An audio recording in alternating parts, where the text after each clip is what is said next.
I'm Atlas Hamzali, and today I'm going to talk about the topic that covers GPAs are doing more harm than good. For many students, including myself, a grade is much more than just a number. It represents what opportunity we have in the real world and where we rank among our peers. Students are pressured to get good grades, and in return, they are given the approval of their teachers, parents, peers, and society. As students climb up each level in school, their grades become their identities. The worst part about this is that grades don't accurately measure the amount of student learning. A grade only measures what a student learns academically. As students grow, they learn life skills. Intelligence is not measured in numbers in the real world. It's measured by your actions and how you handle situations that you're put into. Grades do define your academic career, but what they define is intelligence. Teachers feel compelled to grade any and all student work, believing that a letter or percentage will indicate to students and parents a measure of skill. Students feel conditioned to only pursue summative values and to get A's and B's to make their mom and dad happy. Parents feel reliant upon teachers to instruct, assess, and communicate learning outcomes through the assignment of grades. Firstly, grades are inflated. Ask most teachers, and you probably hear the same insight. Part of the reason is the cycle of interaction that happens between teachers, students, and parents. Parents rely on the grades to communicate their child's progress. Students feel pressured to get good grades and work hard.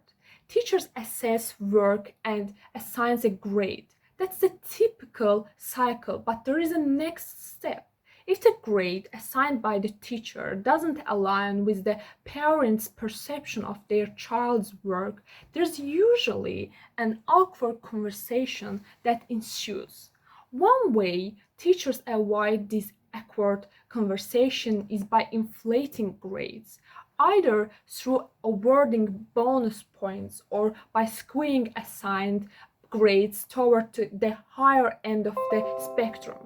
So, by padding the result of their students' works, the true picture of students' learning gets lost. Secondly, grades remove intrinsic motivation. Grades and the havoc that they impart on the teaching and learning process that impacts the desire to learn for learning's sake. When the goal of education is the grade at the end of an assignment of a specific period of time or course, the intrinsic motivation to excel in other realms of life that may not have extrinsic rewards is much more difficult. How do we encourage us to work toward a goal that may not have tangible benefit at the end? By focusing and stressing grades, as parents and teachers, we force ourselves to believe that the destination is more important than the journey. This message comes across loud and clear to ourselves. Many kids and students feel pressure to cut corners, sacrifice ethics, and take easier courses all in effort to achieve better grades instead of better learning. Thirdly and finally, grades are poor communicators. Somewhere along the way, there become an unspoken agreement that grades are effective communicators of student learning. And somehow, we as a society have taken this bait, hook, line, and sinker. The variability of students' grades from teacher to teacher, course to course, school to school, and state to state are so great. I can't believe that we realistically put in stock in what they measure and what they communicate. At best, they are an accurate snapshot of where a student is, but they do not provide parents or students meaningful feedback for improvement or even growth.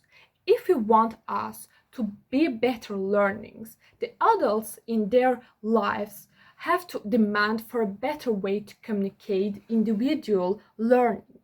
It's difficult for all parties involved in this dilemma to be transparent. But shouldn't we put the needs of our students and us at the forefront of our decision? What if a learning community asks for a better way to talk about student learning? What would that look like? Parents, what do you need to know about your kids' learning? How could the best be communicated? In conclusion, a number cannot successfully describe a student and their intelligence. Everyone learns differently, and trying to judge everyone on a to F scale simply doesn't work. Thank you for watching.